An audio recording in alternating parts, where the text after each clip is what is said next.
ચલો આજે આપણે સ્ટાર્ટ કરીશું પ્રકરણ નંબર 15 જૈવ વિવિધતા અને તેની જાળવણી। તો સૌપ્રથમ જૈવ વિવિધતા એટલે શું, બરાબર? તો આપણે જોઈએ છે કે પૃથ્વી ઉપર વનસ્પતિઓની કેટલી બધી અલગ અલગ વેરાયટીમાં જાતિઓ જોવા મળે છે। એ જ પ્રકારે પ્રાણીઓમાં પણ કેટલીક વેરાયટીઓ જોવા મળે છે, કીટકો પ્રકારના, સસ્તન પ્રકારના, સરીસૃપ પ્રકારના, બરાબર? તો આ રીતની સજીવોની જાતિઓમાં જે વિવિધતા જોવા મળે છે એને આપણે જૈવ વિવિધતા તરીકે ઓળખીશું, બરાબર? તો આ ચેપ્ટરની અંદર આપણે જૈવ વિવિધતા શું છે, એનું મહત્વ શું છે, આપણા માટે આપણે એના દ્વારા શું મેળવીએ છીએ, આપણા થકી એ લોકોને શું નુકસાન થાય છે, એ લોકો કેમ હવે જૈવ વિવિધતા આપણા પૃથ્વી પર ઘટતી જાય છે, એના રીઝનો શું, વગેરે વગેરે જેવું આપણે જૈવ વિવિધતાને રિલેટેડ એ બધા પોઈન્ટની આપણે ચર્ચા કરશું, બરાબર? તો આપણે સ્ટાર્ટ કરીએ છીએ જૈવ વિવિધતા અને તેની જાળવણી। તો એમ કે વિશ્વમાં 20,000થી પણ વધુ કીડીની જાતિઓ છે। આ ચેપ્ટર આખું આંકડાથી ભરેલું હશે અને કમ્પલસરી તમારે જેટલા પણ આંકડા હશે કમ્પલસરી યાદ રાખવું પડશે, બરાબર? ત્યારબાદ એમ કહે છે કે જે જંતુઓ હોય છે એની 3 લાખ જેટલી જાતિઓ જોવા મળે છે। માછલી જે હોય છે એની 28,000 જેટલી જાતિઓ જોવા મળે છે અને ઓર્કિડની 20,000 જેટલી જાતિઓ જોવા મળે છે।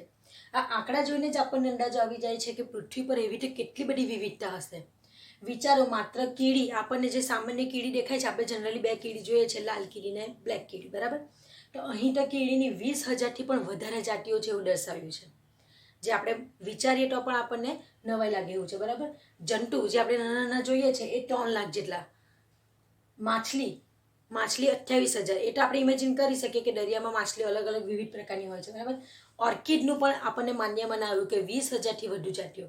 જનરલી આપણે ઓર્કિડની જાતિઓ જોઈએ તો કોઈક વનસ્પતિ, યજમાન વનસ્પતિ ઉપર પરોપજીવી તરીકે ઉગેલી હોય, ક્યાં તો આપણે નર્સરીમાંથી કેમ લાવીએ તો કુંડાની અંદર ઉગાડીએ તો એ પરોપજીવી વગરની બીજી વનસ્પતિ હોય જેમાં પર્પલ કલરના ફ્લાવર થાય, આપણે માંડ 5 કે 6 વેરાયટી ઓર્કિડની જોઈ હોય, બરાબર? પણ તમે વિચારો, માત્ર ઓર્કિડની જ 20,000 જાતિઓ।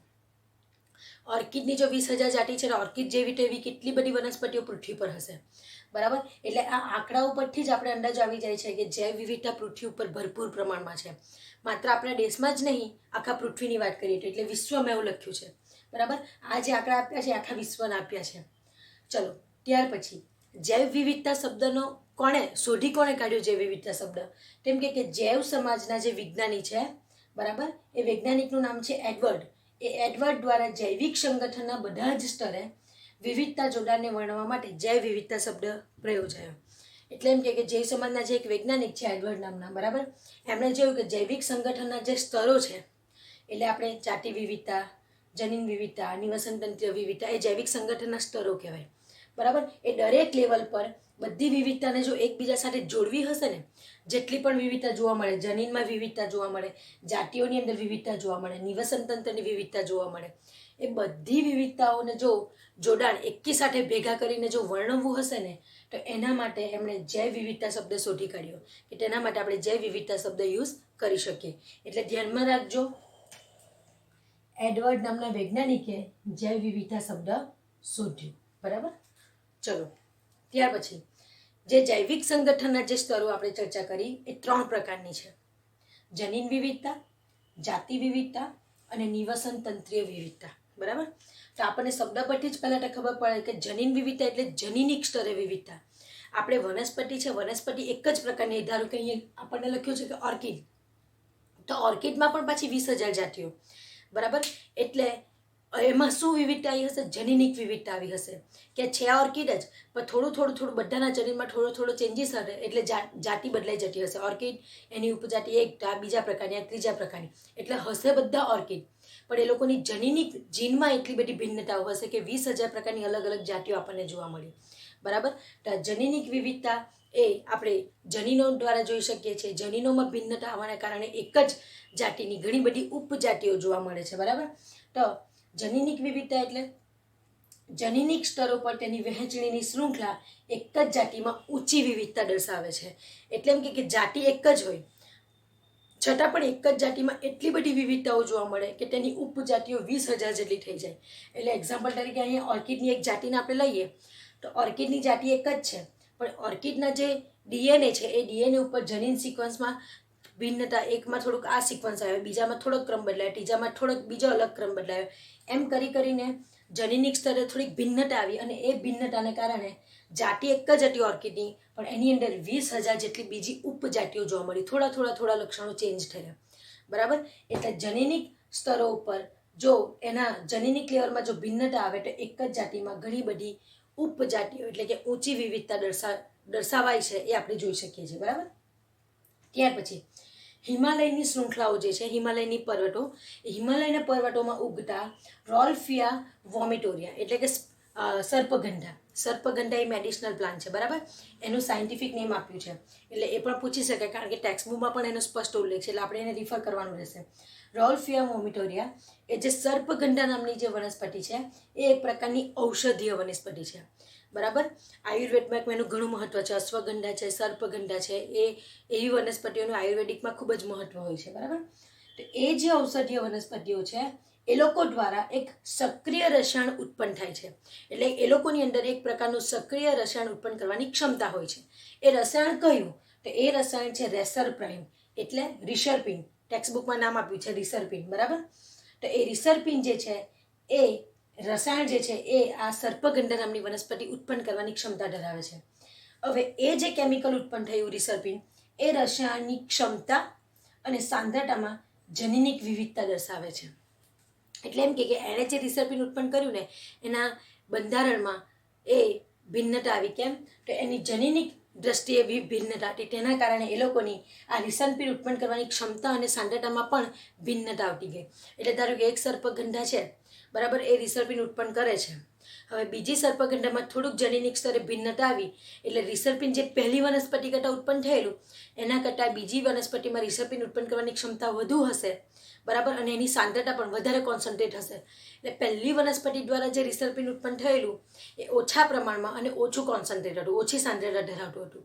જ્યારે બીજી સર્પગંધા છે એમાં થોડુંક જનીનિક સ્તરે ભિન્નતા આવી, એટલે એણે પણ રિસર્પિન ઉત્પન્ન તો કર્યું, પણ એની રિસર્પિન ઉત્પન્ન કરવાની ક્ષમતા વધી ગઈ, અને એ જે રિસર્પિન ઉત્પન્ન થયું એની સાંદ્રતા પણ વધુ હતી.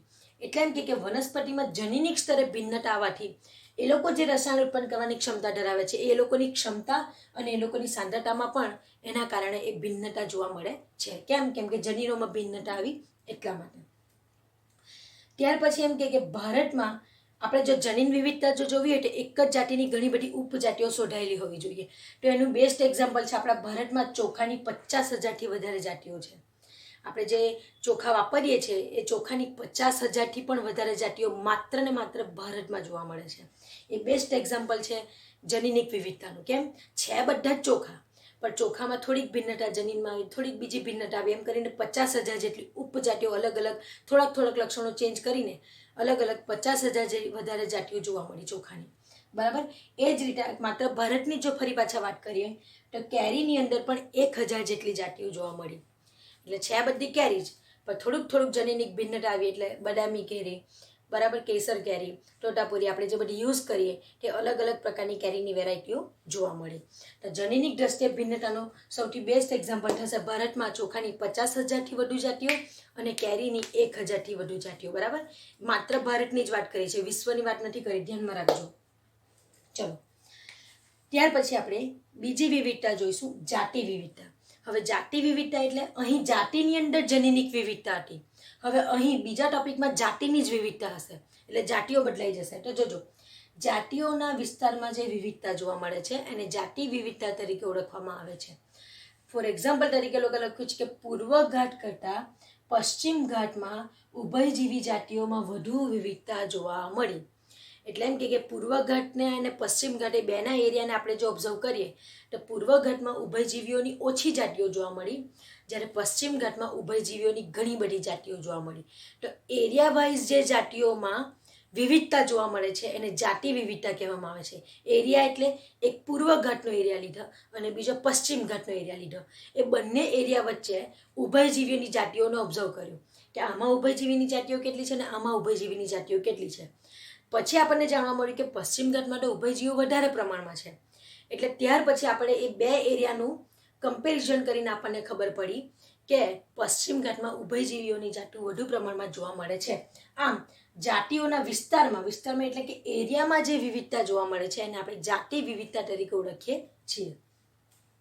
ચલો, ત્યાર પછી નિવસન તંત્રીય વિવિધતા એટલે કે પરિસ્થિતિ વિદ્યાકીય વિવિધતા પણ આપણે એને કહી શકીએ. બરાબર. તો નિવસન તંત્રના સ્તરે જે વિવિધતા જોવા મળે છે, એટલે કે નિવસન તંત્રના વિસ્તારમાં, એરિયામાં જે વિવિધતા જોવા મળે છે એને નિવસન તંત્રીય વિવિધતા તરીકે આપણે ઓળખી શકીએ.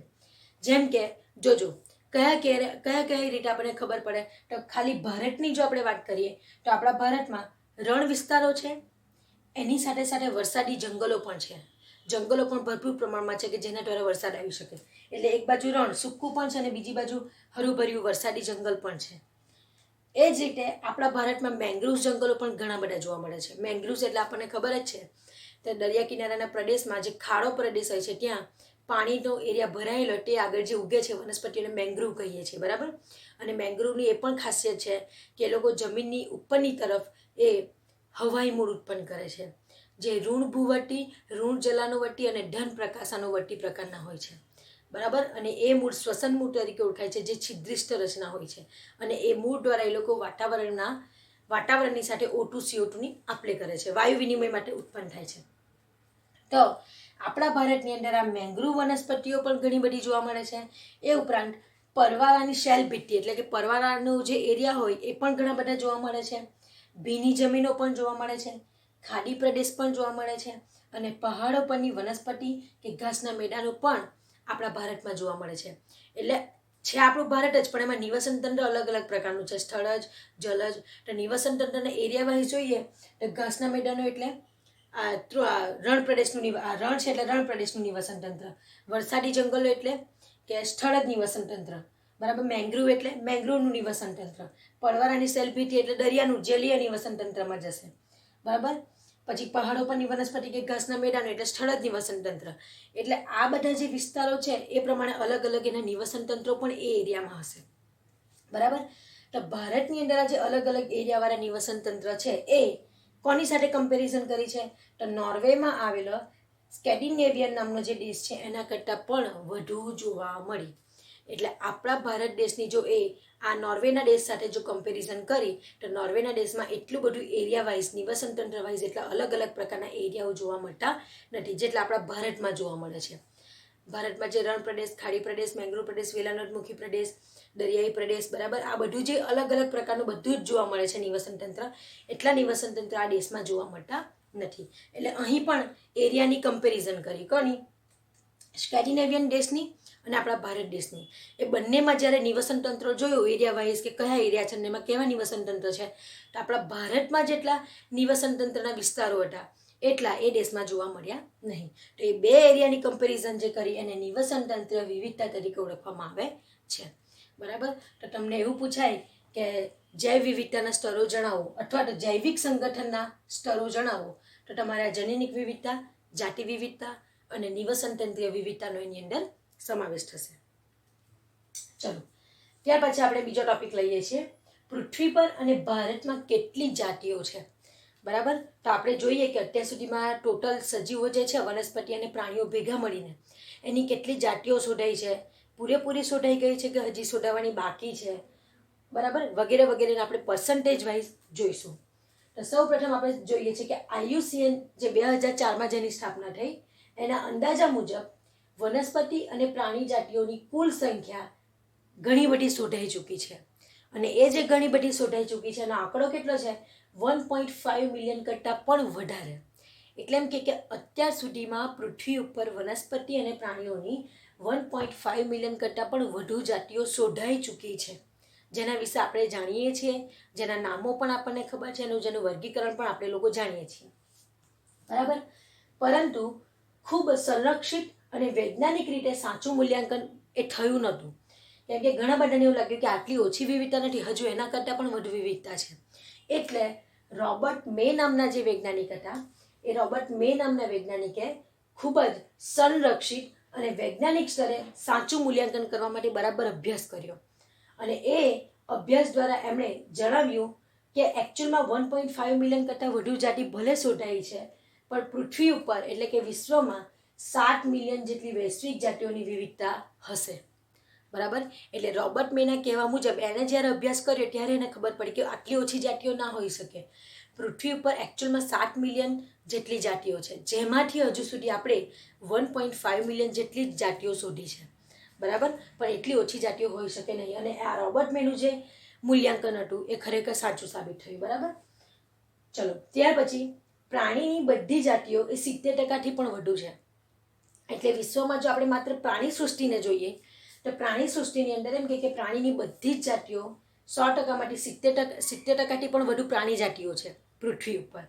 અને એમ કે બાકીનું જે વનસ્પતિ છે જેમાં લીલ, ફૂગ, દ્વિઅંગી, આવૃત અને અનાવૃત બીજધારી વનસ્પતિ આવે એ 22%થી વધુનું પણ બનેલું હોતું નથી. એટલે એમ કે પૃથ્વી પર આપણે 100% જૈવ વિવિધતા જે છે એ 100% જૈવ વિવિધતામાંથી જો આપણે કમ્પેર કરીએ તો પ્રાણી સૃષ્ટિ જ માત્ર 70%થી પણ વધારે કવર કરે છે. અને વનસ્પતિ સૃષ્ટિ જેમાં આપણે લીલ, દ્વિઅંગી, ત્રિઅંગી, ફૂગ, અનાવૃત, આવૃત વગેરે બધાનો સમાવેશ કરી દઈએ તો પણ એ બધા ભેગા થઈને 22%થી પણ વધુ જાતિઓ એની જોવા મળી નથી. બરાબર.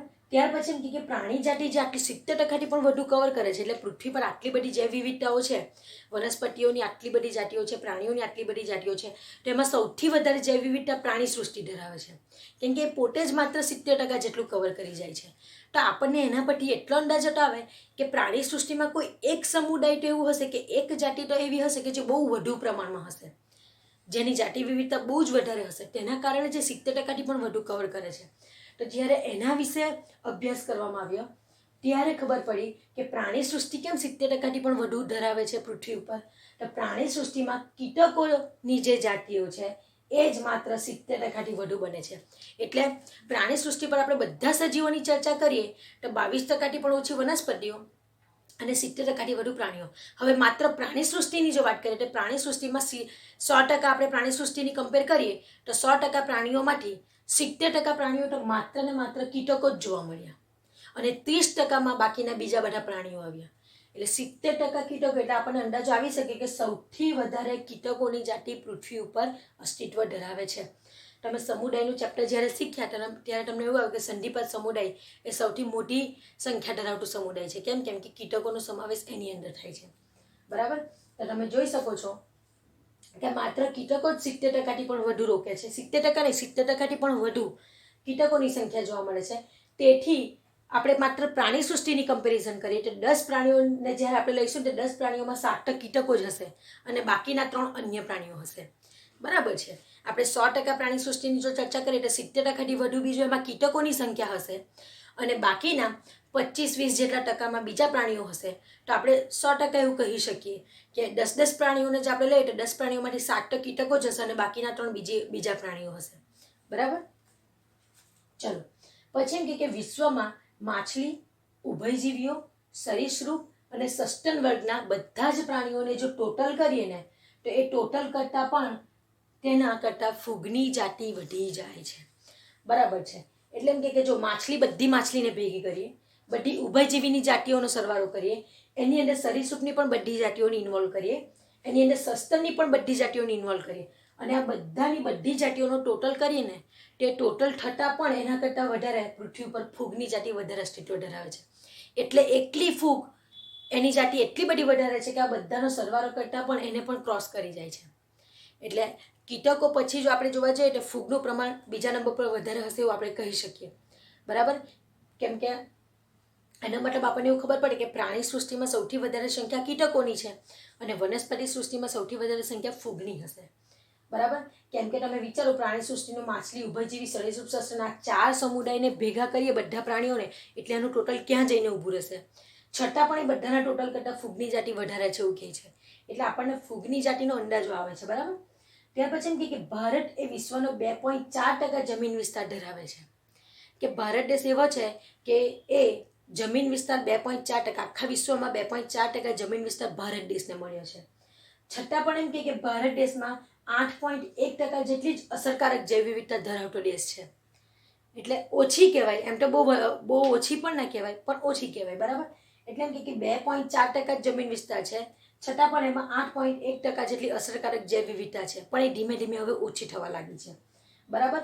પણ એ 8.1% જેટલી જૈવ વિવિધતા ધરાવવાને કારણે આપણો ભારત દેશ જે છે એ 12 મહાવિવિધતા ધરાવતા દેશોમાંનો એક છે. એટલે 12 દેશો એવા છે વિશ્વમાં કે જે સૌથી વધારે જૈવ વિવિધતા ધરાવે છે. જૈવ વિવિધતા નહીં, મહાજૈવ વિવિધતાઓ ધરાવે છે. એ 12 દેશોમાંનો એક દેશ આપણો ભારત દેશ છે કે જે પણ મહાવિવિધતા ધરાવે છે એવું આપણે કહી શકીએ છીએ. ચલો ત્યાર પછી ભારતની વાત કરીએ તો ભારતમાં વનસ્પતિની 45,000 જેટલી જાતિઓ જોવા મળે છે, જે ઘણા પ્રાણીઓ કરતાં બમણી નોંધણી ધરાવે છે. એટલે એમ કે વનસ્પતિની જે 45,000 જેટલી જાતિઓ છે, તો પ્રાણી સૃષ્ટિના ઘણા બધા પ્રાણીઓ સભ્યો એવા છે કે એ પ્રાણીઓની જાતિ કરતાં એ વનસ્પતિની જાતિઓ બમણી ડબલ જોવા મળે છે આપણને. બરાબર. ત્યાર પછી એમ કે ખરેખર હજી સુધી એમ કે અત્યારે જ આપણે 1.5 મિલિયનની શોધ થઈને એના વિશે જ આપણે ચર્ચા કરીએ છીએ, પણ એમ કે એકચ્યુઅલમાં હજી તો કેટલી બધી સમુદ્રની જાતિઓ એટલે કે દરિયામાં રહેતી જાતિઓ એ તેમના સંશોધન અને તેમના નામ માટે રાહ જોઈ રહી છે. એટલે એવું કહે છે દરિયામાંની કેટલી બધી જાતિઓ એવી છે કે જેને હજુ આપણે શોધી પણ નથી શક્યા અને એનું આપણે નામકરણ પણ નથી આપી શક્યા. એટલા માટે એવું લખ્યું છે કે સમુદ્રની ઘણી બધી જાતિઓ છે કે તે લોકો રાહ જોઈ રહ્યા છે કે મારું સંશોધન થાય અને મને એ લોકો નામ આપે, એવું કહેવા માંગે છે. એ વાક્ય દ્વારા એ લોકો એવું દર્શાવે છે કે હજુ આપણે ઘણી બધી જાતિઓ શોધવાના બાકી છે. ત્યાર પછી જો આપણે વૈશ્વિક મૂલ્યાંકન સ્વીકારીએ એટલે એમ કે જો આપણે વિશ્વની અંદરનું જે મૂલ્યાંકન થયું છે આ જાતિઓની સંખ્યાને લઈને એ જો આપણે સ્વીકારીએ ને તો એવું કહેવાય કે કુલ જાતિઓના 22% જાતિની જ શોધ થઈ છે. એટલે એમ કે વિશ્વમાં જે જૈવ વિવિધતા જોવા મળી, જે આપણને રોબર્ટ મેએ કીધી કે વિશ્વમાં એકચ્યુઅલમાં 7 મિલિયન જેટલી જૈવ વિવિધતા છે, પણ આપણે શોધી છે માત્ર 1.5 મિલિયન જેટલી કે એનાથી થોડીક વધુ. બરાબર. એટલે એ લોકોના જો એ મૂલ્યાંકન આપણે સ્વીકારીએ એવું કે છે વિશ્વમાં અત્યાર સુધી જે આ 1.5 મિલિયન જે જાતિઓ શોધાઈ છે ને એ વિશ્વના કુલ 100%માંથી માત્ર 22% જ જાતિઓ આપણે શોધી છે એવું કહી શકીએ. બરાબર. તો પછી હજુ 78% જેટલી જાતિઓ શોધવાની બાકી છે. એટલે હજુ પૃથ્વી ઉપર વિશ્વમાં જે જૈવ વિવિધતા છે એની અડધી જાતિઓ પણ આપણે શોધી નથી, અડધી કરતાં પણ અડધી જાતિઓ હજી શોધાઈ છે. બરાબર. હજુ આપણે સવા ભાગની પણ શોધી નથી શક્યા. બરાબર. 78% જાતિઓ શોધવાની બાકી અને માત્ર 22% જાતિઓ આપણે શોધી શક્યા છે. આજે 1.5 મિલિયન કરતાં થોડી વધુ જાતિઓ શોધાઈ આંકડો બતાવે છે ને એ આંકડો માત્ર 22% જ શોધાઈ છે.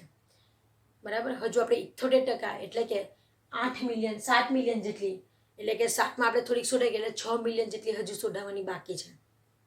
બરાબર. તો આપણે આ રીતે જોઈ શકીએ છીએ કે જૈવ વિવિધતામાં જૈવિક સંગઠનના સ્તરો, જનીન વિવિધતા, જાતિ વિવિધતા અને નિવસન તંત્ર વિવિધતામાં કઈ રીતે એ લોકો કમ્પેરિઝન કરીને વિવિધતા દર્શાવે છે. અને આ બાજુ પૃથ્વી અને માત્ર ભારતની એટલે કે વિશ્વ અને ભારતના અમુક આંકડાઓ આપણે જોયા. બરાબર. હવે એક વસ્તુ ધ્યાનમાં રાખજો કે આ ચેપ્ટર આપણે પ્રાયોરિટી પહેલાં ટેક્સ્ટબુકને આપીશું નીટ માટે પણ. બરાબર. એટલે નીટ માટે પહેલાં ટેક્સ્ટબુકનું ચેપ્ટર પરફેક્ટ મોઢે કરવાનું રહેશે. હવે ટેક્સ્ટબુકમાં જે બધી થિયરી આપી છે બધી પોઈન્ટ નીટમાં કરાવવામાં આવશે નહીં. નીટ માટેનું જેટલું મટીરિયલ હશે ટેક્સ્ટબુકની અમુક થિયરીમાં નહીં હશે તે આપણે કરાવીશું નહીં, કારણ કે એ થિયરી તમારે ટેક્સ્ટબુકમાંથી કરવાની રહેશે. બરાબર. હવે આના મોસ્ટલી પોઈન્ટ તમે જોશો કે ટેક્સ્ટબુક જોડે મેચ થાય છે, અમુક જ એક બે નવા પોઈન્ટ મળશે. બરાબર. એટલે નીટના મટીરિયલમાં જેટલી થિયરી હશે અને જે સિક્વન્સમાં હશે એ જ સિક્વન્સમાં આપણે જઈશું. એટલે ટેક્સ્ટબુકના સિક્વન્સ અને નીટના મટીરિયલના સિક્વન્સ અલગ અલગ પડશે. બરાબર. એટલે આપણે જે ટેક્સ્ટબુકના સિક્વન્સ પ્રમાણે કરીએ છીએ એ નીટમાં નહીં થાય. આપણે નીટનું જે મટીરિયલ છે એ પ્રમાણે જ આપણે સિક્વન્સ ફોલો કરતા જઈશું. અને જે થિયરી નહીં આવશે એ થિયરી આપણે ટેક્સ્ટબુકમાંથી કરવાની તો રહેશે જ. બરાબર. એટલે દર વખતે કહું એમ ફરી વખત કે ટેક્સ્ટબુકનું ચેપ્ટર નીટ માટે પહેલાં રિફર કરવાનું, ત્યાર પછી આ જે કરાવું છું એના પોઈન્ટ તમારે જોવાના રહેશે. જો ટેક્સ્ટબુકના પોઈન્ટ આવતા હશે તો પ્રશ્ન નહીં, પણ ટેક્સ્ટબુક કરતાં અલગ પોઈન્ટ આવતા હશે એટલે તમારે એને આઈડેન્ટિફાઈ કરીને નોંધ કરવાની રહેશે. બરાબર.